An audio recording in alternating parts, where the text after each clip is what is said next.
This is an Ellis Mowers and More small engine repair. Stay connected on Instagram and Facebook at Ellis Mowers and More. Comments or questions? Leave them below or email me, ellis@ellismowers.com. Parts used in today's repair are found using the links in the description below. And as always, like and subscribe for more small engine content. On today's repair, I'm going to start by saying that I don't know if you see one of these E-Z-GO TXT EX1s that are 2020 and up with the Kymco scooter engines in them that have EFI in them, they seem to be having a lot of problems, and this one does too. This one, in this video, I'm going to show you why I believe that a $500 ISG module has gone bad in this machine, and the symptoms that it's doing, as well as replacing the module, which is essentially 2 bolts and 3 plugs.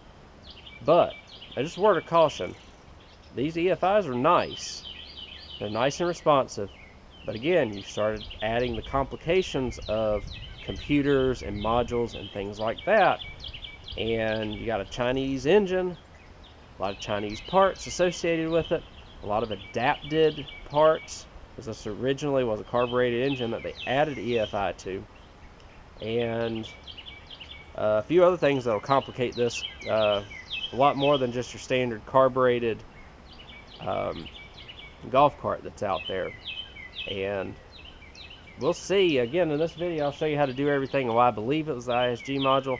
We're going to test the ignition switch and do a few other things just to confirm before we splurge on the $500 module that it took me over a month to get.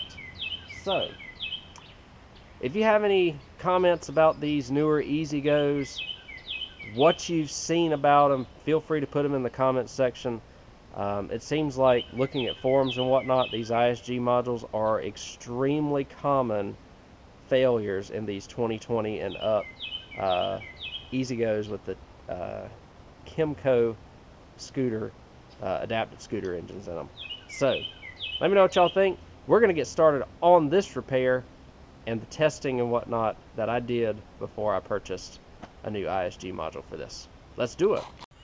Inside the cart here, what I've done is I've taken, I think it's 5 screws off, and then it kind of lifts up above. It clips into the cup holder down here as well. You have to lift that up, just kind of pry it, just kind of like a couple little clips and whatnot. And what that has allowed me to do is access everything back here. Now I was thinking, oh man, it's going to be the key switch, right? Well, it's not. What I do, I've taken a multimeter here, and see if I can show this to y'all. Between the 2 positive terminals on the key switch, and to test the key switch just to make sure it's good, because the key switch isn't even lighting up right now, or the oil. So whenever you turn the key switch, the oil indicator should light up, and it's not. So what I do is take the terminals here between, or the positive terminals on the key switch. Now the key switch is off now. Those are the red wire, or the key switch is on now, excuse me. Those are the red wires. You're going to have 0 ohms going in between them. Turn the key switch off. Hit the terminals. We're having a reading because I have these plugged in, but if I do unplug the terminals, you're going to have infinite open circuit. So, as you can see, and then I turn them on, we've got 0 ohms. That's the headlights portion. Everything on this is working fine, so it's not a key switch issue. It's not loose wires or anything along those lines. But what I can do,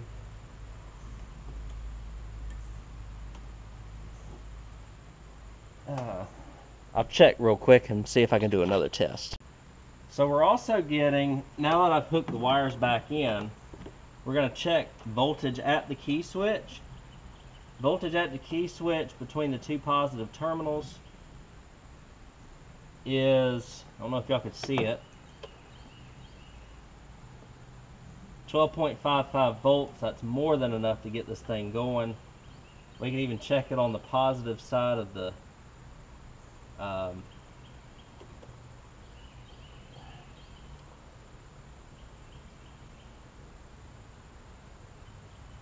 at the oil switch, 12.5. And this side probably won't have any right now. But when we turn the key switch on, it should have, let's see. So that's our power right there. Hold on a second.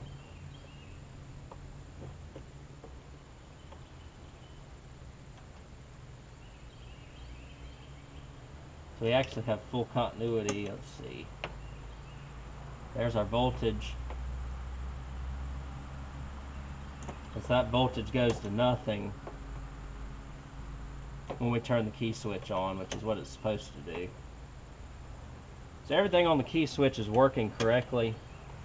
Just because it's completing the circuit at that point. So you don't have any voltage difference there. But yeah, so that's exciting. Key switch is good. We know that the battery's getting good voltage, and like I said, it works great, and then it just dips out. So it wouldn't be a key switch issue, but we just want to eliminate that first off. So even though we don't have power up here at the switch, because whenever I turn it to the headlight setting, the headlights don't even work anymore. They were working when the cart would run. As soon as the cart wouldn't run anymore, it didn't work. We have horn, I think, right there, and backup buzzer. Now, one thing I do check under here, there's a cover and a 10 amp fuse. It's going to be kind of near between the battery and the engine on the left side. That fuse tests good. I've checked it already. And we have basically 0 ohms in between each terminal here, which is good. Let me get it so that I can show you all that. I don't know if y'all could see that, but that's 0 ohms right there. Closed circuit, so that fuse is good, and it's also confirmed by the backup buzzer and stuff working.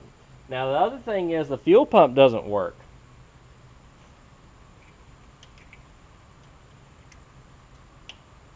Either when this happens. So that's another thing that doesn't work. I mean, we could try wiggle testing stuff here just to make sure. But the part that we're really honing in on back here is this ISG module. So it's apparently notorious for going out from what I can see and what I can tell on forums and websites. Fairly easy to swap out from what I can see as well. It looks like we've got a couple of 10 millimeters and a couple of plugs to pull out. So you just take the tab in the middle here of each of these and pull them. We might try and clean this thing up to see if anything's happening with it. But you just pull those tabs out. I wonder if I unplug it and plug it back in, if it'll do anything. You may want to disconnect the battery when trying to do this.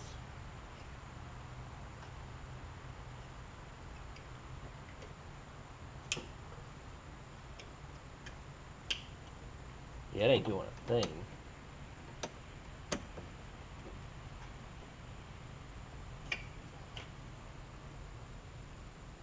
So I'm going to unplug these.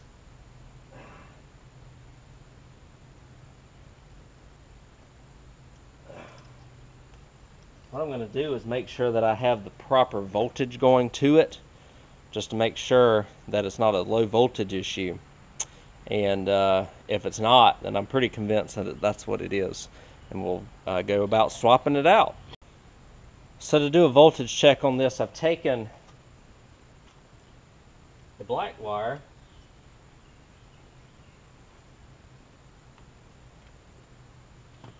going to the ISG, hooked it up to the positive wire of the battery, and we're getting a full 12.6 volts. So we've got full voltage going to this. And so that's good. And then we just, I guess it just distributes the voltage out from the ISG module, which I'm going to kind of learn as I go here, but I'm going to check that here next and see what I can find for y'all. So given all of what I've tested here, and there's multiple forums out there, and the history of these, and the year model of this one being a 2020, I have very high confidence that it is the ISG module. I will put the link down in the description below to one of these, or I will at least put the part number. I don't know how easy they're going to be to find, but we'll see. It's like I said, it's really easy to get to, because I'm getting voltage to it. I'm getting voltage on both sides of it actually, and hooking a jump box didn't do anything to it. The fuse here is what controls that, the backup and the horn, so it's not that. I don't see any loose wires, disconnected wires, and also considering the fact that it doesn't allow the key switch to turn, the fuel pump to run, or the micro switch for the pedal to work. Granted that the key switch is good, and like I said, the habitual nature of these carts having those issues, everything under this box was good from what I could tell. It's going to be that. So all it is, we'll pull it. We just have to we're going to pull the battery terminal first off the negative. We're going to pull those 3 plugs out. There's 2 in the front and 1 in the back. I just showed y'all how to do, and it's just a couple 10 millimeters I think that hold it on, and we just swap her out.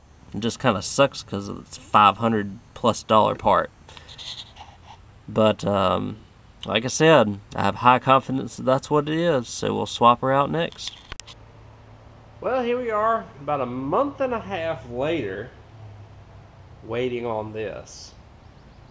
So near the end of August, I ordered this, and I was originally told it was going to be here on September 5th, and then that got backed up to September 25th or something along those lines. So it is now like October 9th, and this came in on like the 5th.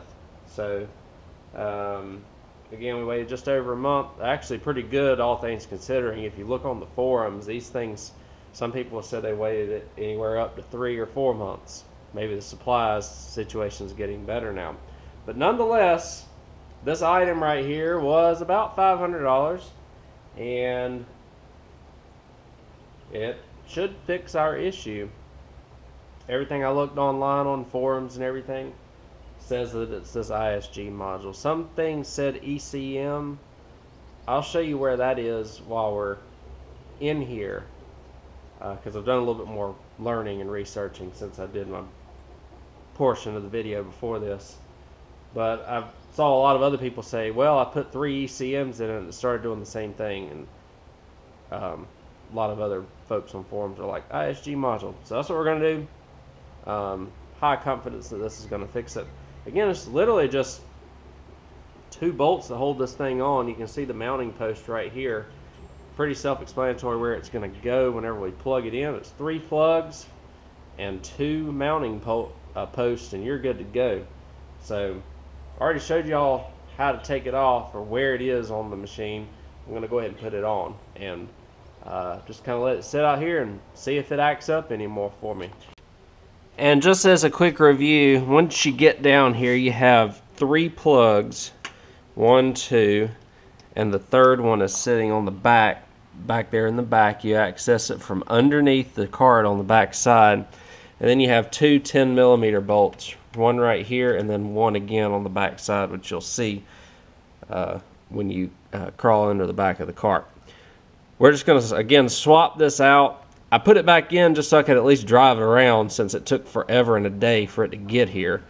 And then we'll again just let it sit out, make sure that it doesn't do any crazy things, and send this thing back home, because I know the client has been wanting to have this thing back. It's been beyond our control, unfortunately. So okay, so I've gotten the new module in here. As you can see, it seems like it's working like it's supposed to. When I turn on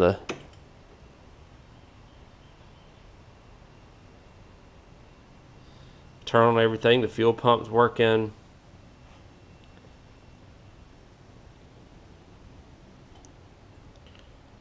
And it knocked it off.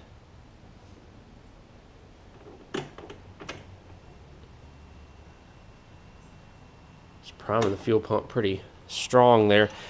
That ACM that I mentioned is right in here, guys. It's you take this 10mm off and take this cover off, and it's a little, almost like a little cartridge looking thing. You see a bunch of wires plugged into it.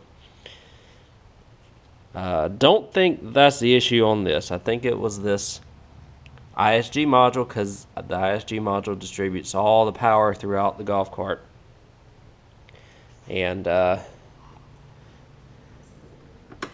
seems to be working alright. Again, the other one didn't act up again until it had been out for a while, so I'm thinking that that may have been the issue with that one, is that it would run, but then there's something that shorted out inside this module that would cause everything to short out, because they tried like a whole battery and everything. So basically, I'm just going to let this thing sit out all afternoon. I'm going to just leave the key on, do some key cycles and things along those lines. The headlights work again, so we're doing all right when it comes to that. Everything seems to be operating like it should currently. Again, if I go the whole day today and not really have any issues, and I'll mess around with it, then I will call this repair good, and we will send it back to its owner so that I can get it out of the garage and get them back going with being able to use this. So the good news is, I think this thing is fixed now.